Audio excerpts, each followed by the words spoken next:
Hey, my name is Alex. Today marks 1 year since I quit my job at McDonald's. I didn't really have any valid reason to quit. The pay was good for my age, the work environment was excellent, and during that time, the few hours of work were perfect because it gave me time to study. Everything was in place for me to stay, even for a few more years. But what made me quit McDonald's was something external. Something so traumatic and horrifying that not only made me afraid of McDonald's, but of any food place. My story begins at McDonald's at closing time. I don't know if everyone knows this, but when McDonald's is closing, we always take out our leftover food in huge black bags. These bags contain dozens of hamburgers and fries, and all of them are already cooked. Normally, people who have nothing to eat come in at this time and eat as much as they can, but not at this McDonald's. I had recently been transferred to a location that I can't tell you what it is. I can only tell you that it is a much more affluent place in the United States than the rest. When it was time to take the bags out, no one would ever come over here to grab the leftovers. At first, I thought it was shameful, but as time went on, I realized that no one needed it. Well, except for one person. The person would always come to get the bags of food, and with a mechanical look on his face, he would desperately grab the hamburgers and throw them into his own black bag. We never knew its contents, only that it was always full and seemed very heavy. We called this person Eddie. We didn't know if it was his real name, but every day he would come in gym shorts that said Eddie. He didn't wear a shirt, and what little hair he had left was always messy. But what struck us most about Eddie was that he didn't look like a person with few resources. From his body, we could tell he went to the gym a lot. And to make it even weirder, he always smelled good. Regardless of any of this, none of us spoke to him. Some tried to be friendly, but he just gave them dirty looks like he was a wild animal. And everyone preferred not to approach him. Anyway, I must admit that I felt sorry for him. You see, my family has a shelter for less fortunate people, and I thought it would be good for Eddie to take him there. Everyone told me it was a bad idea to approach him, that it could be dangerous, but I had to take heart. I could be saving this man's life. The day it all happened was a Sunday. My companions had left, but I didn't want to stay a little longer to wait for Eddie. That day, he was taking longer than usual, but after a few minutes, he arrived. As usual, the man threw himself into the bag, destroying it and grabbing all the burgers inside. And when I saw he was finishing, I decided to approach him. "Excuse me, sir. My name is Alex and..." "What do you want? Can't you see I'm putting burgers together?" Eddie's aggression caught me by surprise. His focused face had turned to anger. His eyes were red, and I could see saliva dripping from his open mouth. This man was insane. "I'm sorry. I just wanted to tell you that we have a shelter for..." "A shelter? Do you think I'm homeless? I have more money than you and your whole lousy family." "Oh, I'm sorry. Then I guess I'll leave." "I know what you want to do. You want my burgers, don't you?" No, not at all. I'm sorry. I didn't mean to disturb you. I'll just leave, okay?" "No, can't leave now. As soon as I leave, you'll take the remaining burgers. They are mine. Do you understand? This dumpster is mine." "I understand. Now I'll leave and I won't mess with your dumpster again." Before I could leave, the man ran in my direction with enormous speed. In just a second, he was in front of me, pinning me against the wall with his two huge hands. Next to me, his body was much bigger and more intimidating than it looked.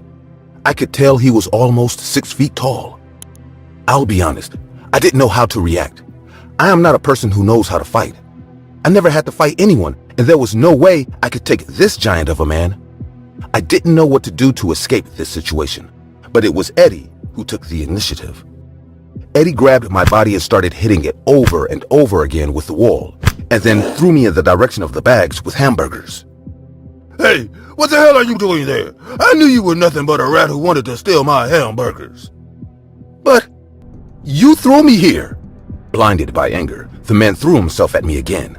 But instead of hitting me, he tried to put me in this huge black bag. Obviously, I didn't fit in, but even if only half my body fit, that was enough to make it the most terrifying experience of my life. The inside of the black bag, that bag that got bigger and bigger every time Eddie came, it was full of hamburgers. The hamburgers had been there for days. Clearly, they were rotten. As the psycho kept trying to get me to go into the bag, My face was squeezed between all the rotting meat. I couldn't breathe, and what little breath I did take was enough to make me vomit from the terrible smell of rotting, chopped up pieces of meat coming through my nose. In a desperate act, I tried to tear the bag with my hands, and when I did, all the rotten food fell out, which made Eddie even angrier. No! My hamburgers! I tried to run as he let go of me, but a pinch made me stop, and I fell to the ground. My foot! I must have hurt it when he threw me before, and I didn't feel it until now when I put my feet on the floor.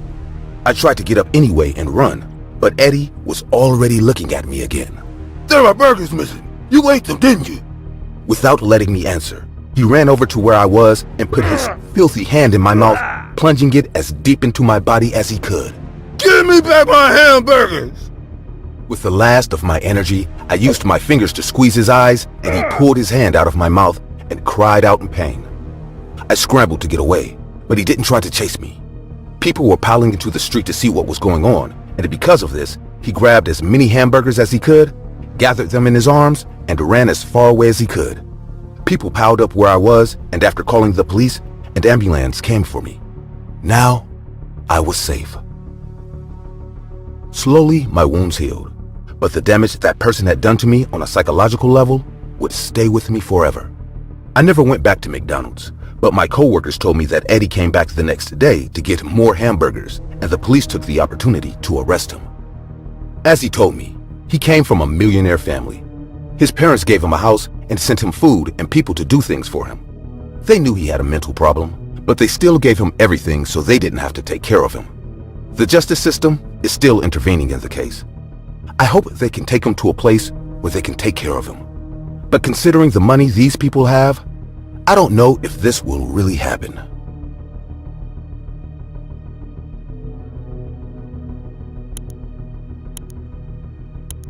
Most of you must have ordered food from a fast food restaurant at least once in your lifetime.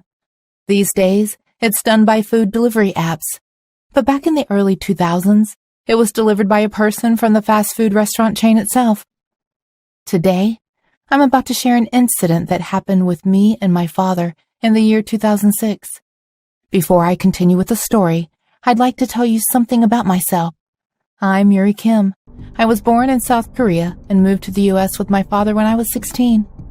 After my mother's death, my father got a better job opportunity here in the States, and that's when we moved here. The best part of being here was the food. No offense, but after eating traditional Korean food for 16 years, the burger and French fries were very tempting. So, in our initial days, I and my father used to try different types of foods every weekend. And during our quest of tasting new foods, we quickly realized that McDonald's was one of our favorite places to eat.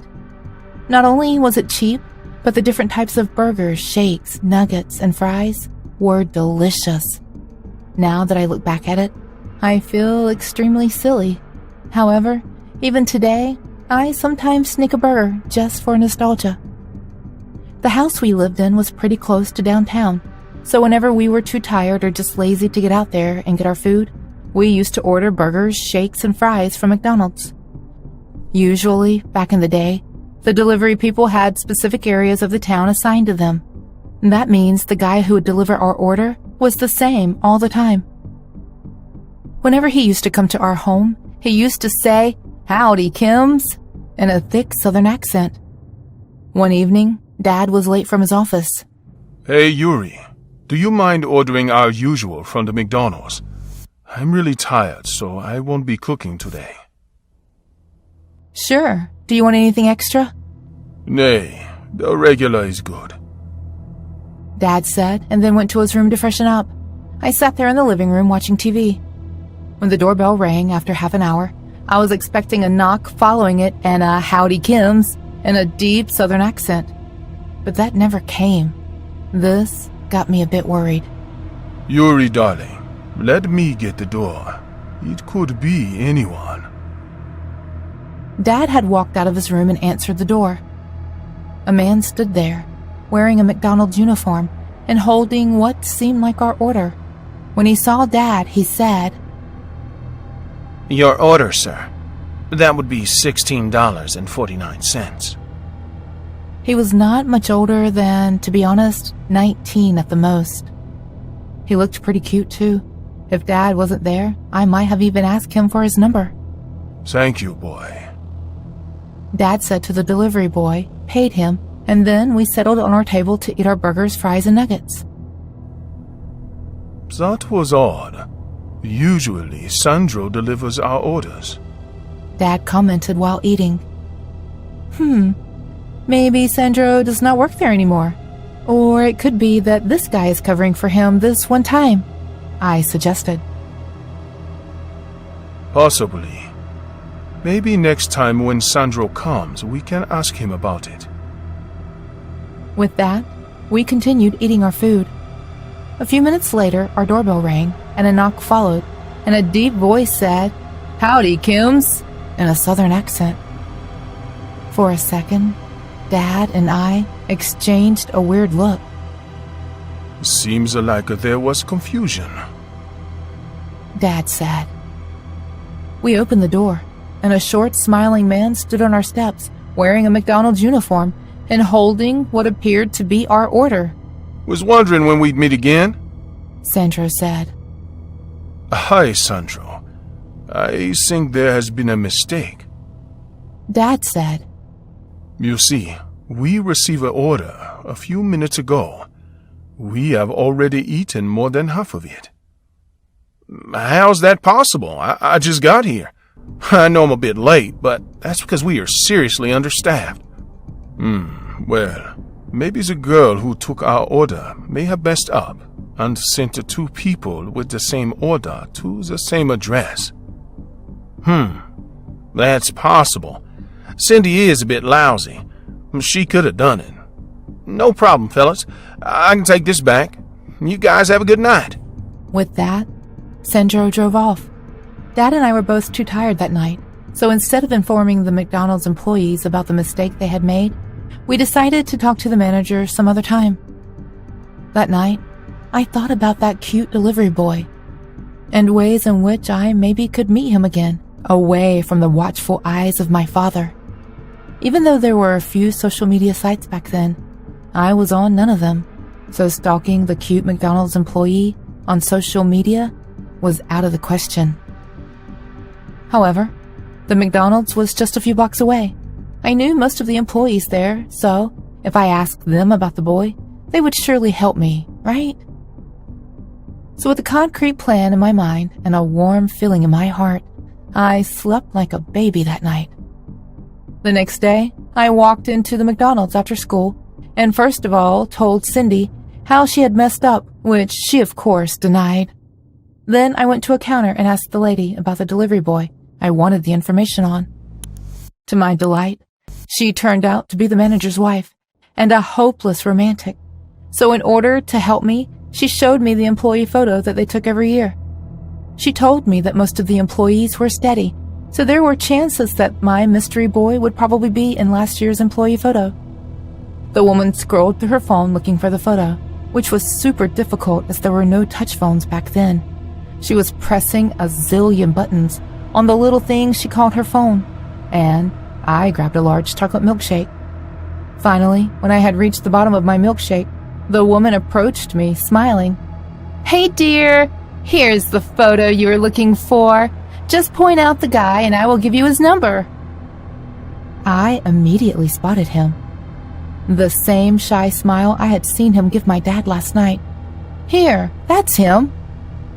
For a moment, the woman stared at the screen, and then at me, back and forth. "Are you sure, darling? This was the guy who delivered your order last night?" "Yeah, I'm pretty sure," I replied, still smiling, and hopeful that I would get that boy's number. "What's his name?" Ethan Guvera," the lady said, and in a different tone, as if visiting a sad memory. Meanwhile, I had already fallen in love with his name. "So, can you give me his number now?"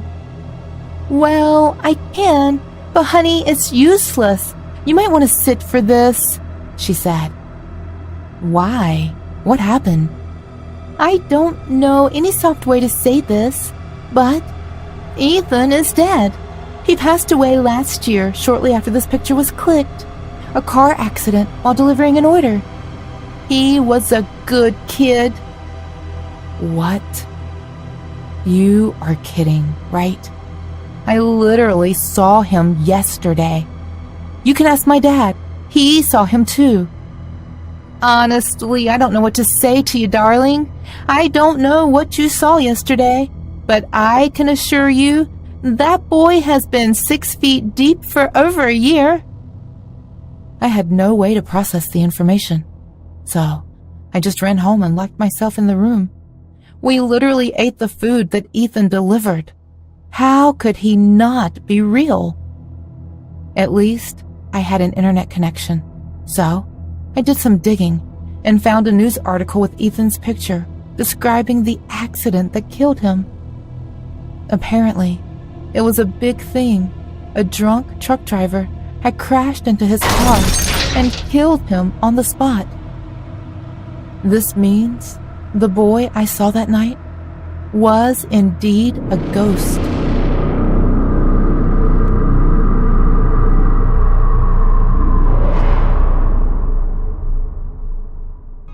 As a chief magazine editor, I am always working extra hours in my office. I enjoy my work and hardly ever complain about work pressure. However, this also means I barely get time to cook lunch or dinner. There is a McDonald's a few blocks ahead of my office. I usually visited it at least 4 to 5 times a week. I mean, who doesn't love a cheesy burger on a weekday? But I've always had this odd feeling of being watched since the moment I stepped in. Until today, it's not stopped.